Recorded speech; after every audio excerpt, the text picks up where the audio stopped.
Hello everyone. In the last session we have discussed about the internal RAM organization of 8051.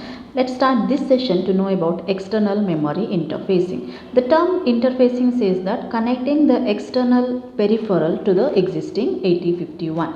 So maybe it is ROM or RAM. For example, the existing program and data memory what we have, the internal data and program memory what we have in 8051, it may not be sufficient for some of the application. In that case, it is needed like we need to connect the external ROM or RAM with the 8051. That is what is called as memory interfacing, external memory interfacing.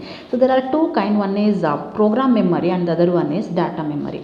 Whenever you are connecting your 8051 with the ROM, it is like we are accessing the program memory. Similarly, whenever we are connecting 8051 with the RAM, then it is like we are accessing data memory. So this is the block diagram which is showing the external program memory. So already we have discussed about the pin EA bar. You can see here we have the pin EA bar. So this EA bar is nothing but external access, nothing but the pin number 31 of your 8051. So here this pin is used where you may need to access your internal ROM or external RAM. For example, if the address what we are using, it is between 0000 to 0FFF, then the program is directed to fetch the internal ROM when the EA bar pin is connected to VCC, right? And the EA bar pin is connected to VCC, and if the addresses are between 000 to 0FFF, then the program is directed to access the internal ROM. In the same condition, that is EA bar is connected to VCC, and if the addresses what we are having between 1000 to FFFFH, then the program is directed to fetch the external ROM or EPROM. That is, whenever EA bar is connected to VCC, then the address 0000 to 0FFFH, then the program is directed to fetch the internal ROM. If the addresses are between 1000 to FFFFH, then the program is directed to fetch external ROM. If EA bar is grounded,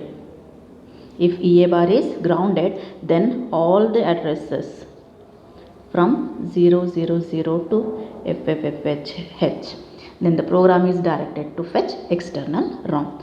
So this is the condition. So now you have the block diagram over here. You can see all the ports we have connected. P0, P2, P3 and P1. So already we know P0 we have used it as a multiplexed address and data. So in the first cycle it will be used to fetch the lower address of lower order of address byte, and then it can be used to access the lower order byte of data, right? So to demultiplex them, that is to demultiplex your address and data, you are supposed to use a latch along with a ALE, address latch enable. Then port 2 is used to get your higher order byte. So we know totally we have the address bytes between A0 to A15. So here A0 to A7 is given by port number P0, and between A8 to A15 it is given by the port number P2. Then already I have said, whenever you are supposed to access the program memory, then you are supposed to connect your 8051 with ROM, right? If you are accessing program memory, then 8051 should be connected to ROM. We are using multiplexed addresser data provided by the port number P0. First it will be used as the address bus, getting you the lower order byte of addressing between A0 to A7. In the next cycle it can be used to get the data. Then port 2 can be used to get the higher order bit of your address. Then we have as usual port P1 and port 3 we have. So here P0 and P2 to get your address and data. Next we have a PSEN bar, nothing but program store enable, which is used to activate the output enable pin of your ROM. So this is the block diagram which are supposed to use to access external program memory. P0 is multiplexed address and data. multiplexed address and data, where it will get you the lower order bit of address and data. P2 is used to get the higher order bit of addressing. Then PSEN bar is connected to output enable pin, which is used to activate the ROM ROM. Then we have EA bar, so which is grounded here, so nothing but you can fetch all the data present between 0000 to FFFFH. And we are using to demultiplex the address and data line, we are supposed to use latch with an address latch enable. This is for your external program memory. Similarly, we have accessing the external data memory. Whenever you are supposed to access the data, then 8051 should be connected to RAM, right? 8051 should be connected to RAM. The things are same here.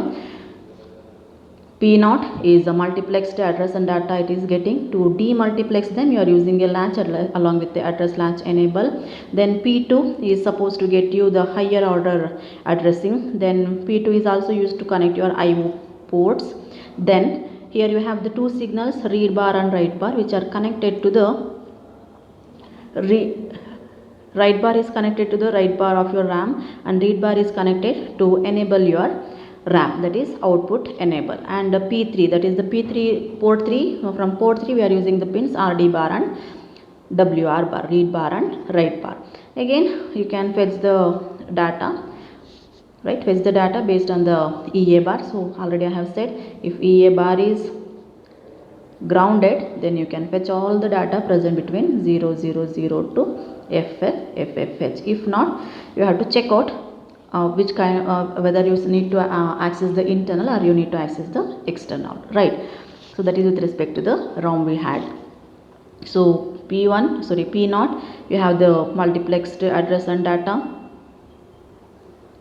P0 is having a multiplexed address and data. P2 is to provide the higher order addressing bit. Then to demultiplex the address and data line provided by P0, you need to suppose to use a latch along with the address latch enable. Then P2 is also used to connect your IO pins. From port number 3, we are using read bar and write bar signal, where write bar is connected to the write bar of RAM and read bar is connected to the output enable of RAM. So this is the external memory interfacing we have in 8051.